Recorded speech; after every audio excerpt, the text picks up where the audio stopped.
Good morning, St. Joan of Arc. My name is J.P. Fitzgibbons, and I'm on staff here at St. John's. And I welcome you to our celebration of the Baptism of the Lord. And today, our pre-Mass presentation will feature our parishioners, Alan, Blake, and Cohen, and our musicians, Tommy and Christina.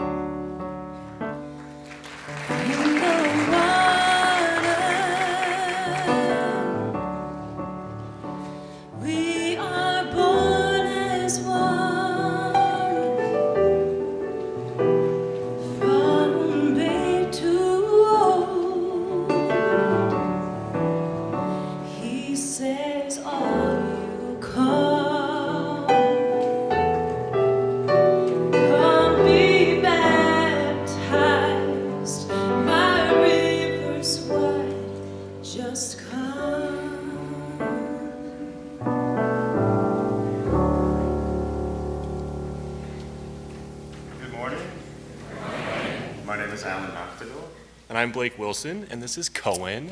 And we were so excited and humbled when JP asked if we would come and talk a little bit about how we decided to baptize Cohen in the Catholic faith. And we thought, well, it kind of makes sense because just like Jesus, Cohen also has two dads, and he turned out pretty great. It's a pretty cool thing. If you haven't met or seen us before, we're usually sitting in the back corner, sometimes as a family, but usually one of us walking around with this guy in the lobby as he's pointing and babbling at everything.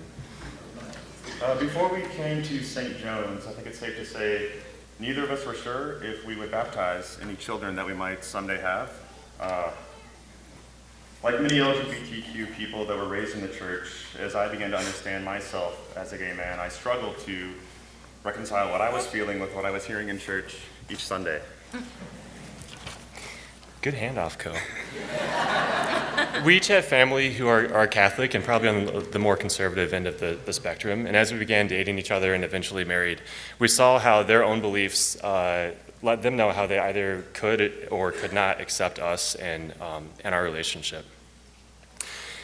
And I remember our first time here at St. John's, and we were actually here because we had family visiting. So we had lived in the neighborhood, and we knew that we wanted to be able to go to Mass on Sunday with our family. So we said, well, let's go to this church that we've heard of, St. John's, and check it out. And it was a different service than what we were used to. For instance, I know my mom likes John Lennon, but I didn't know what she thought of singing Imagine during church. And if I'm to be honest too, I don't know if I quite got what this place was all about. It wasn't until a few years later, as we were starting down our path to try and become parents, that fate led us back here. And a few weeks into that, we saw a lesbian couple and their children doing the prayer offering, and we instantly saw ourselves here, and we felt like we were at home. And it wasn't just that, but we talked about things that were important to us, and equality, and the community, and really just humanity in general that really resonated and let us know that this was a place we wanted to be a part of. So it took a little bit more than 2 years of a surrogacy journey with lots of ups and downs before this guy joined us. And as anyone who's gone through IVF knows, there's a lot of waiting and a lot of prayer involved. We had just begun our fourth attempt at IVF, which the doctor had also recommended should probably be our last, when we got the fantastic news that we were pregnant with this little guy. And all that news actually came on Good Friday of 2017 of all days, a really special day. We were at 6 weeks in, so really early on, when we saw in the bulletin that St. John's was having a prayer service for expecting parents. So I was able to attend that week. While I was there, I met another young couple, Isaac and Kristen. They were due just 2 months before us. Also, I got to sit and spend time with Anna Bogley, who just was infusing the space that night with her spirituality. And I'm gonna pause you for a second. Like, I wasn't able to make it, but when Alan got back that night, he was just like overwhelmed, like still in tears. It was like it was the most amazing thing led by Anna. Yeah, we sat, we prayed, we talked about our fears, we talked about all the anxieties, we talked about our hopes. And before we left that day, we wrote our names down, and we wrote Cohen's name, and we wrote the name of our surrogate, and we knew that you all would be praying for us. And from that day on, we felt a lot more calm. We knew that you as a community were lifting us and were lifting him up in your prayers. You gave us a candle that night to light, and we lit it and we prayed on a regular basis. We prayed, and so did many of you. And then just after Christmas of last year, he met us, and he was born. Or we met him.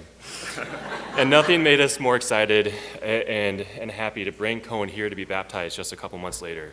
He got to become part of the community that had held him in prayer from just 6 weeks in the womb.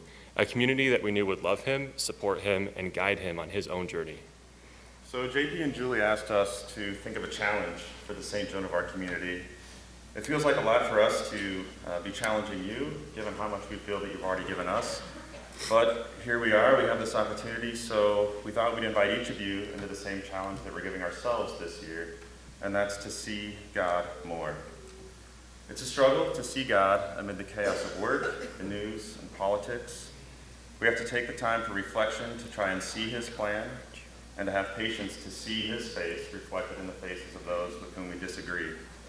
We have to practice deliberate gratitude to see more of his gifts in our daily lives. It isn't always our first instinct to do this, but we think we are up to the challenge. So within our family, we hope that when we see God more in the world, that we can teach Cohen to do that too, and that he'll grow and discover his own faith, held up by this St. Joan community. One that will also see God at work more and more. And we hope that wherever his faith journey takes him, that St. Joan will give him that same sense of home and acceptance and love that has been so generously given to us. Thank you.